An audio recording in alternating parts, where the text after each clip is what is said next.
time got late. It looks like we have a book emergency. So we're gonna start out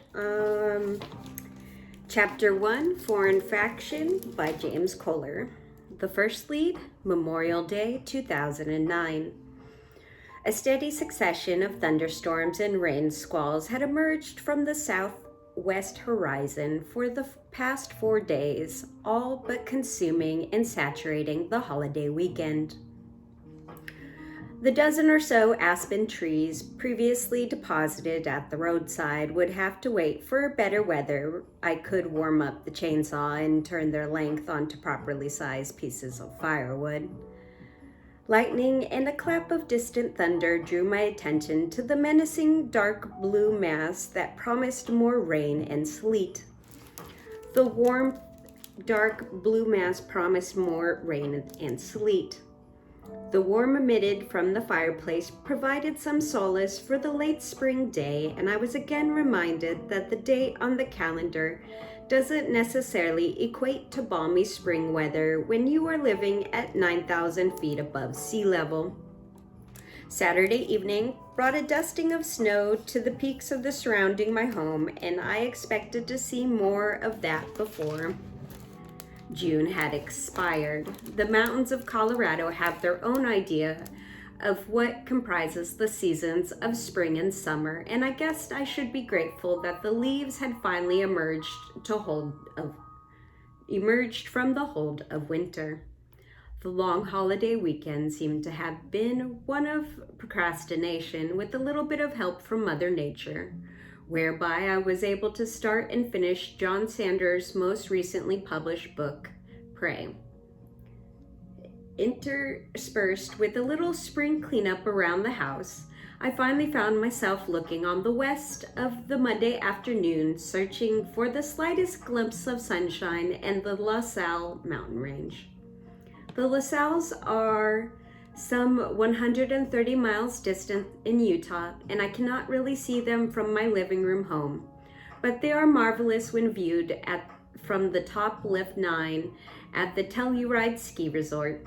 The lift drops skiers at the ridgeline of the Sea Forever, a ski run that is aptly named due to its height of 12,000 feet and unparalleled 360-degree views of the San Juan mountain range.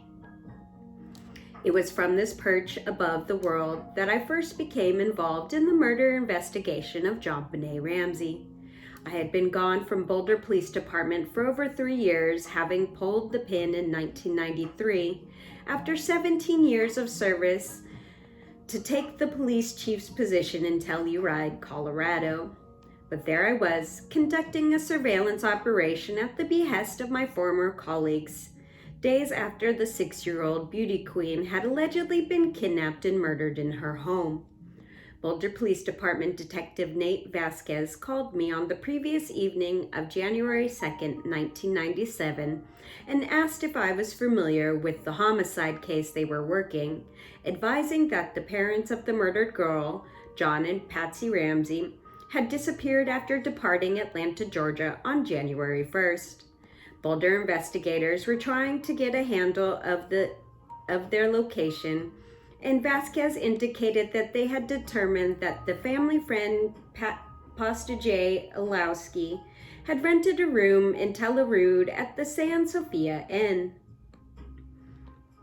Olowski was thought to be in the town for the ski holiday, and investigators were wondering if the Ramseys were hiding out with him in my jurisdiction. We both agreed that it didn't seem likely that John and Patsy Ramsey would be in the mood for skiing after suffering the tragic loss of their daughter, but I indicated we would set up the surveillance on Olowski the following day to see what we could find out. I alternated my patrol sergeants, Harry Stevens and Norman Squire, to the operation, and we met early the next day to establish an observation point of the inn and the vehicle registered to Olowski that was parked in a garden-level garage. Not long after breakfast hour, we observed a male matching Olowski's description retrieve some ski gear from a vehicle, and we subsequently followed him to the ski hills. He was accompanied by a male and female couple who were determined not to be the Ramseys. Through the course of the morning, Squire and I bird-dogged the trio as they made their way up the ski mountains. Stevens remained at the inn to determine if he could spot the coming and going of John and Patsy, and monitored our radio traffic as we carried out difficult tasks of spending a day of surveillance on the slopes. I have to report that I am a moderately advanced intermediate skier, but the Black Diamond moguls tend to kick my tail, so it frequently fell to Squire to hang tight with the group when they charged down the hills and beyond my capabilities. Now I don't have a drive-in for the sake of backing up and covering my fellow officer, but I didn't think that a mutual aid workman's compensation claim would sit well with the Boulder authorities. At one point, Squire was close enough to hear Elowowski talking mid-slope on his cell phone, and he thought that he heard him expressing his sympathy to a party on the other end of the conversation and telling them to enjoy his house. It seemed that perhaps the Ramseys were staying in Elowowski's Boulder home while he was partaking in a ski vacation in Telluride. It was at some juncture after 1 p.m. that my legs were screaming surrender, and we just offloaded at the top of the lift 9. The sky in robin egg blue was not a cloud in sight, and I snapped several covert photographs of Elowowski and his companions before slipping my Minix camera into my parka. I drew a deep breath and took in the scenery around me. Mission accomplished. The Ramseys probably had been located in Boulder, and I had survived a day of dodging moguls on the slopes. The snow-covered peaks of the LaSalle mountain range were visible in the distance, and I took a moment to contemplate the serenity of the view. It seemed that I really could gaze into the distance forever. I may have been able to see over 100 miles and beyond from the top of the world at that day, but that spectacular view didn't reveal what the future was to hold for me, or even a hint of the fact that my involvement in the John Benet Ramsey homicide investigation was far from over. It never occurred to me that I had just handled my first lead in the case on that day. In the distant future, I would become a lead investigator in what was to become one of the most bizarre murder investigations this country has ever witnessed. Chapter 2, Foreign Faction. The following series of events are proposed as a new theory of the crime based upon evidence that will be addressed in the latter parts of this work. John Ramsey was a millionaire executive whose company conducted business overseas and his offices in Amsterdam and Mexico City. Boulder papers reported that sales had topped the billion-dollar mark for his company not long before the Christmas holidays of 1996. At some juncture, one of John's business's deals made someone very angry, and they decided to take their revenge by plotting to kidnap his daughter and to hold her for ransom. The Ransom household had been busy in the days leading up to the holidays in December 1996. John Benet had appeared in a Boulder, Colorado parade, participating in a modeling event at a Denver shopping mall, and the family attended a handful of holiday parties while planning a second Christmas in Michigan, to be followed by a cruise on Disney's Big Red Boat to celebrate Patsy's birthday.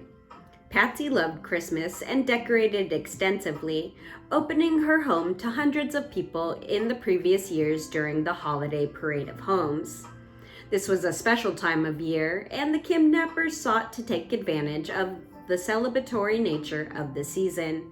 They intended that John Ramsey would pay for his transgressions.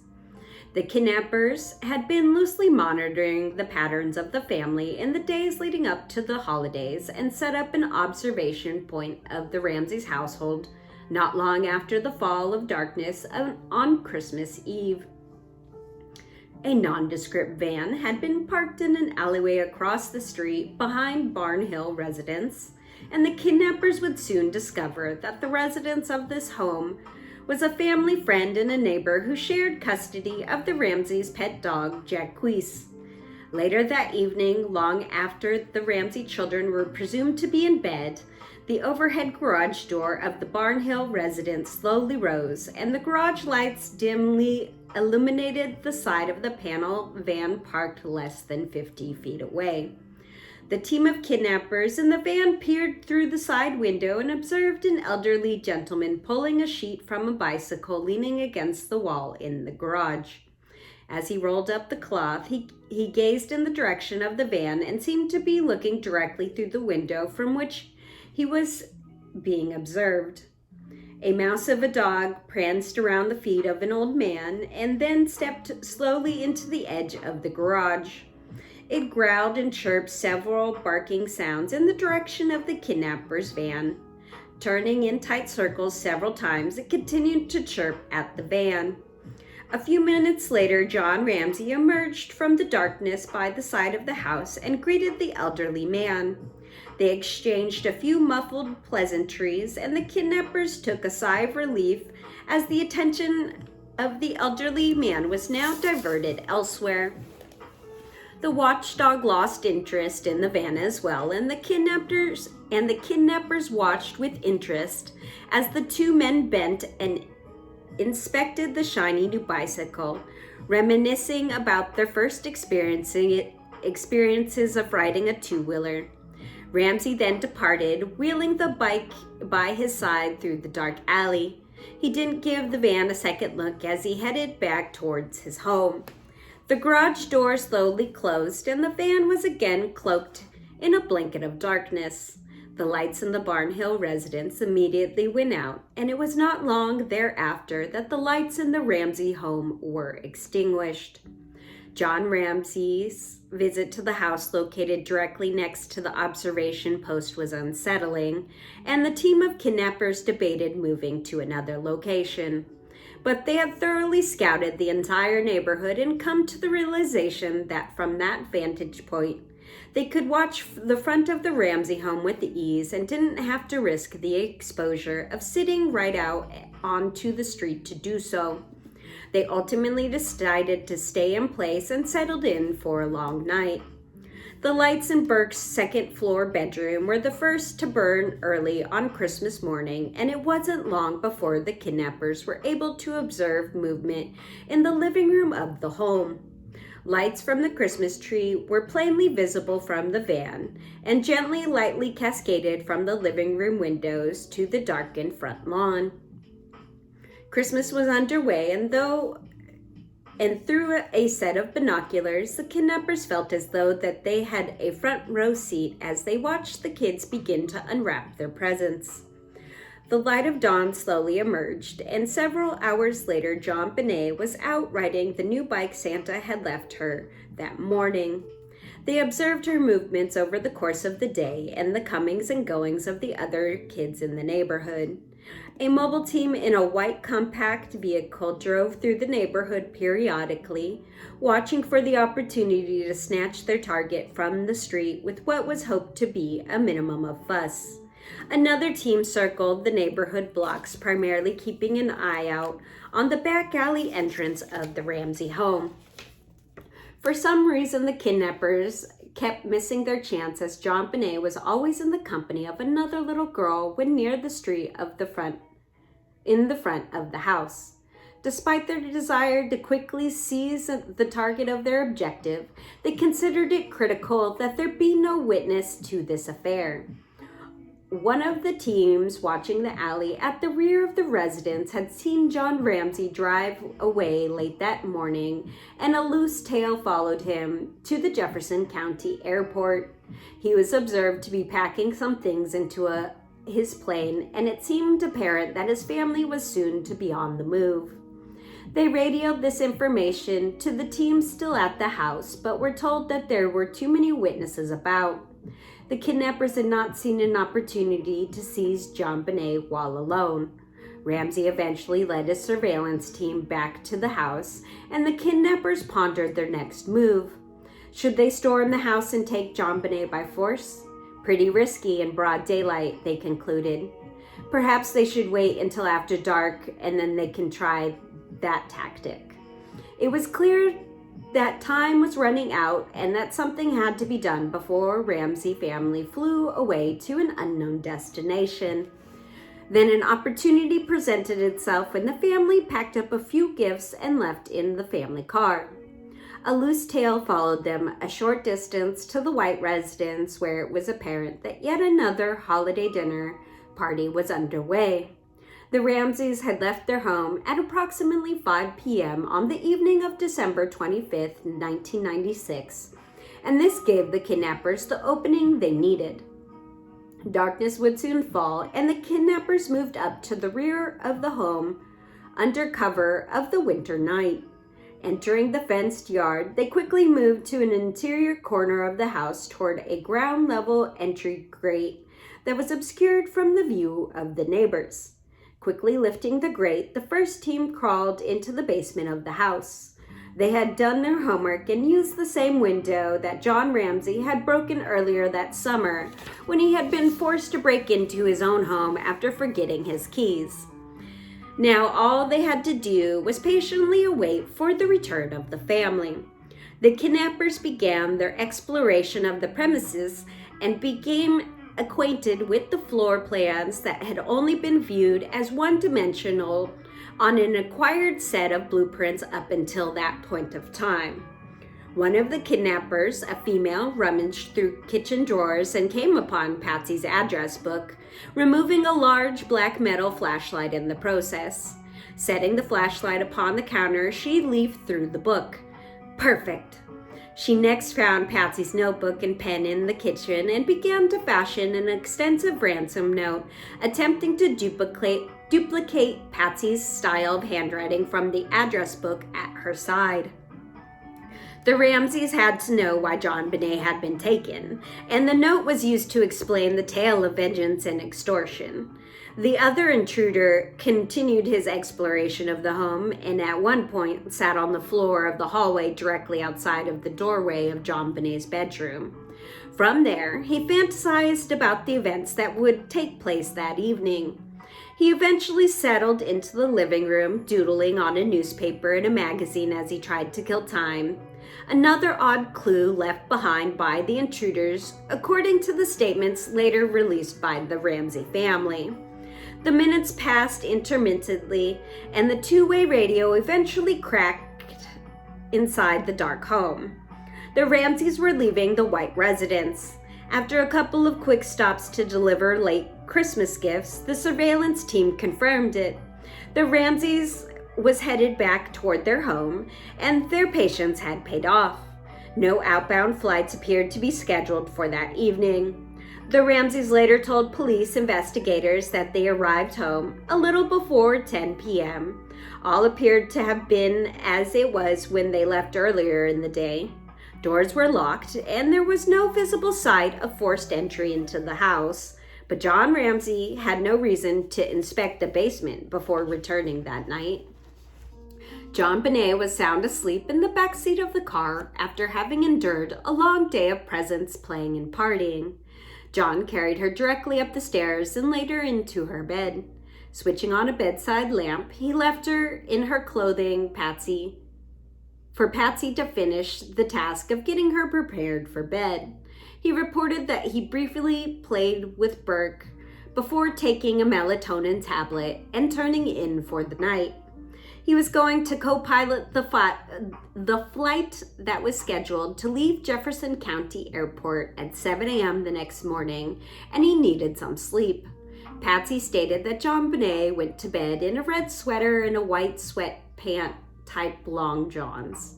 After tucking in her daughter, she went to the third floor and stayed up to finish some last-minute packing for the Disney cruise.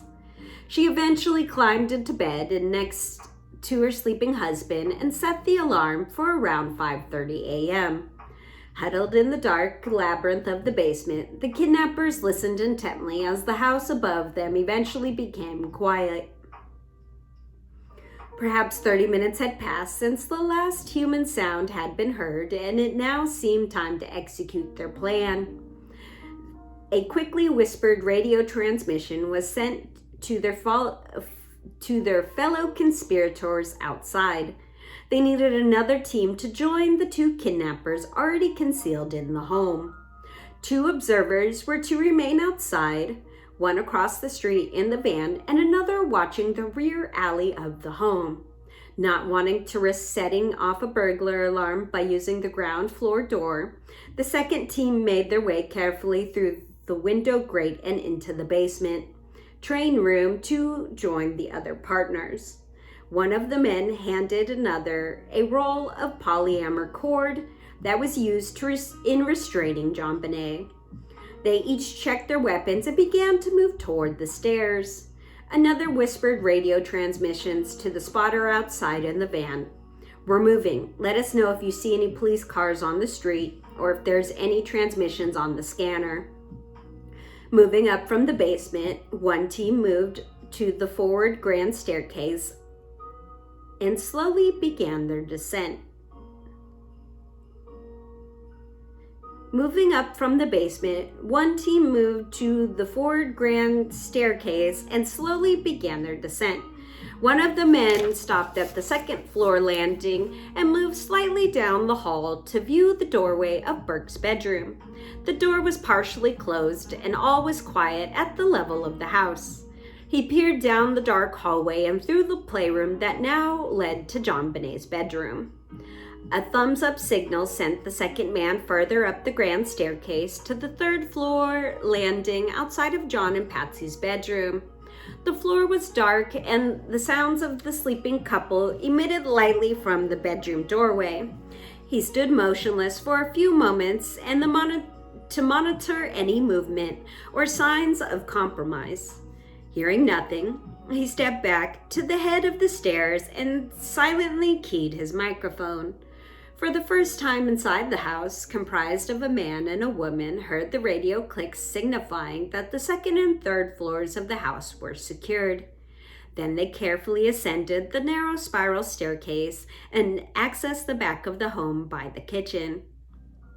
This led to the hallway outside of JonBenet's second floor bedroom and was at the opposite side of the home from the other occupied bedrooms. The female, a stun gun in hand, gently pushed through the bedroom door and observed a small sleeping form on the bed. Followed by her male companion, they stepped closer in the dark and saw JonBenet was on her stomach.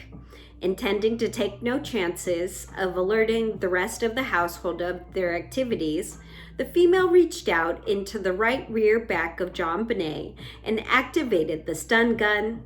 This electrical charge rendered her unconscious and incapable of fighting off her attackers. A piece of duct tape was quickly placed over her mouth to further aid in silencing their captive. The male quickly applied a stretch of nylon cord to each of JonBenet's wrists. Strangely, the cords were not bound tightly to one another, and the length of the cord between her hands measured approximately 16 inches. Investigators would later wonder why the restraint had been applied in such an unusual fashion. They quickly stripped the blanket from the bed, wrapping their little hostage into it and preparing to leave, but not before remaking the bed and turning down the covers. Thanks to the stun gun, there was no sign of struggle in the bedroom. It looked like JonBenet was either flipped back over her covers and climbed out of bed, or they had it been in that condition awaiting her to return in for the night. Moving in the darkness with the child wrapped in the blanket was a challenge, and especially so when it came time to navigate the tight circular stairway at the back of the house. The kidnappers couldn't risk traveling to the other stairway for fear of awakening the other people in the residence, so one of JonBenet's kidnappers was forced to carry her down the narrow confines of the metal stairway. One arm holding her close to his chest, the male kidnapper gripped the circular handrail and slowly descended to the kitchen. At some point during this process, John Bonet began to regain consciousness and began to protest. Frightened at being manhandled down the stairs with a stranger's hand across her mouth, John Bonet reached up instinctively with her right hand and scratched at her male abductor. According to her grandmother, John Bonet would likely have vigorously fought off any attacker, and it may be surmised that she had began to kick and scream when she realized what was happening. The female kidnapper attempted to intervene at the bottom of the stairs, and John Bonet was able to graze her with her left hand in the struggle to free herself. As she continued to struggle, John Bonet scratched herself as well.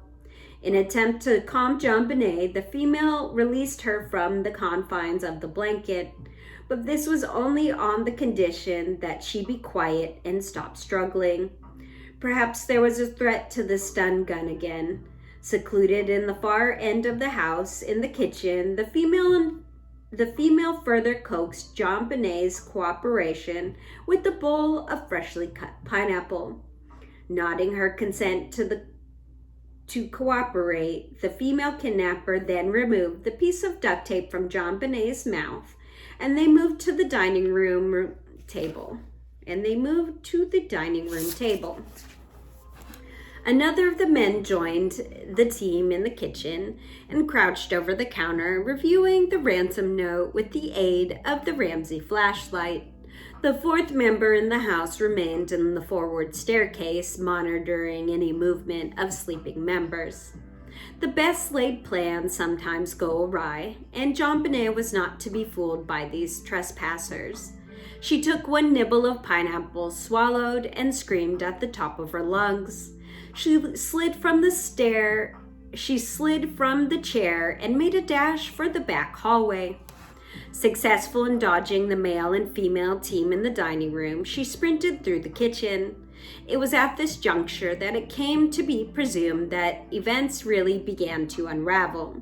In a bid to quickly silence John Bonet, one of the male kidnappers got a hand on her, and he too was scratched by her fingernails. Panicked as she was squirming loose of his grasp, the kidnapper struck out the flashlight in his hand. The blow fractured the right side of her skull, and she immediately fell to the floor unconscious. The injury to her brain was serious, and for all intents and purposes, she gave the appearances of being dead. But that eventually was not determined to be the case. Her heart continued to beat for what was estimated by pathologists to be another 19 minutes, slowly filling her cranium with blood. Due to the lethality of the blow to her head, however, it is unlikely that she ever regained consciousness. It may be presumed that the kidnappers argued and disagreed on their next course of action. They could have easily carried John Bonet from the house by exiting a rear ground floor doorway and escaped into the night. In that case, they would have retained possession of the object of their kidnapping and still had room to negotiate the delivery of their ransom. The family would have no way of knowing that their daughter was seriously injured and nearly dead. Yet, for some reason, John Bonet was instead carried downstairs to the basement and subjugated to the tortures of a pedophile. One of the male suspects was determined to carry through his team's vengeance, ransom money be damned, and remained in the home as his partners departed. Oh. Okay. Just a second. Oh no. Just a second. Oh no.